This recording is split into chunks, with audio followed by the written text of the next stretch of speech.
Welcome everyone as we learn the Mishna Yomis for this beautiful Tuesday, and after a long complicated daf, and we are holding in the fourth perek with Mishnah Gimel and Mishnah Dalid in the fourth perek of Kesuvos, sponsored Lili Nishmas Chaim ben Avram ben Yom Beinish, L'fu Shalem for Yomis ben Chayesara, and for the Schus of Avram ben Yom Beinish ben Malk Yudis and family. We are also dedicated by the Fisher family, Lili Nishmas Basia Bas Rabbat Shlomo ben Avram Alevi, Perel Bas Ruvain. We also are sponsored by Yoel Klugman. We learn L'fu Shalem for Abiduraya ben Rivka and Meir ben Chayesara. They should have a L'fu Shalem b'Seich Shar Chayli Yisrael. Now, Hagiyorish and his guy Rabita Ima. Our Mishnah moves on now to the subject of Moitzi Shemra, a very sad situation where a man took his wife the night of the chasana, and he claims he didn't find her to be a virgin, and he couples this with bringing witnesses that she had an affair while she was an arusa. If this is verified, then this girl gets skila. She's stoned by Pesach Beis Aviyah, by the door of her father's home.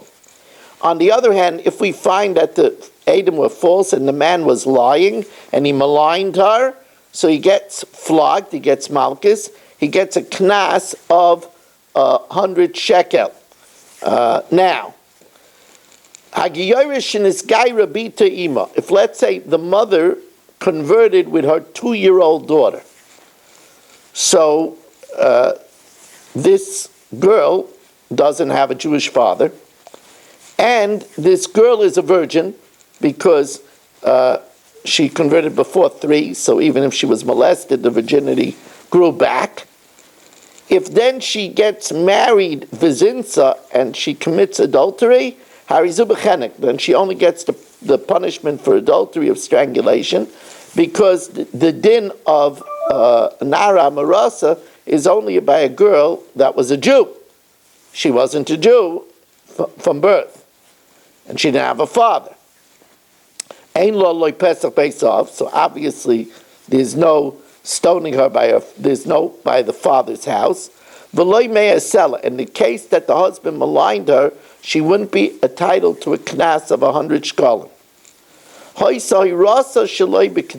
However, in the event that she was conceived while her father was a guy, but the mother was Megayah before she was born, so she was born a Jew.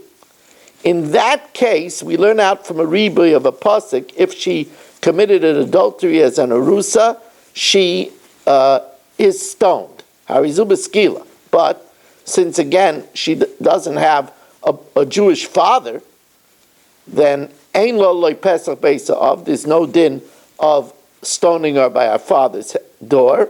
V'loy me'asela, and if she was maligned, there's no knas of 100 shkalim.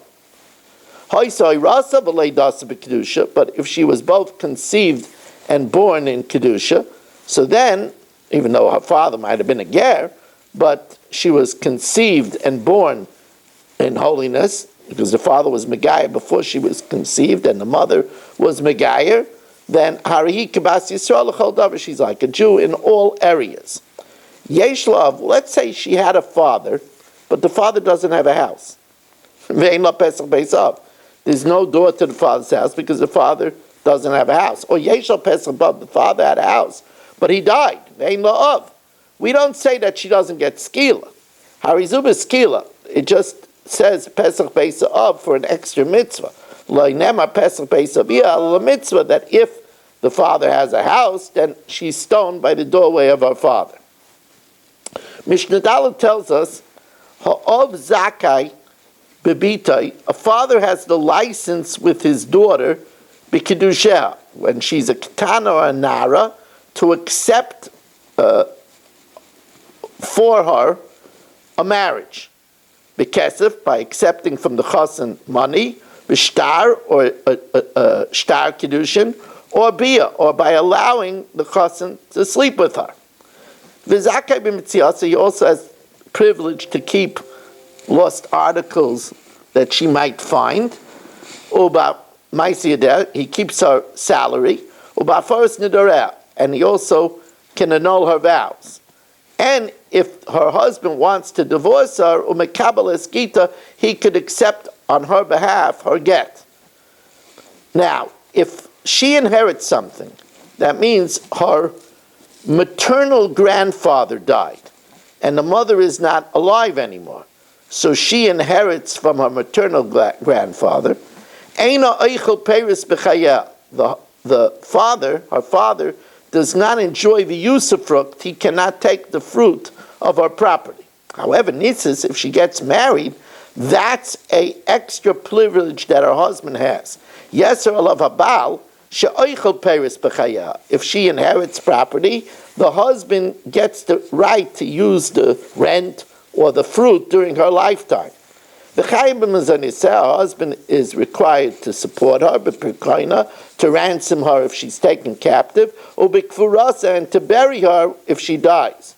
Rabbi Yehuda says that when he pays for the needs of her death, even the poorest woman in Yisrael, lo yifchais, you shouldn't provide her less mishnei chalilim than two flutists to play the mournful dirge by her funeral, and a woman that leads the lamentations that the other women follow and lament after her, which raises tears and is an honor to her.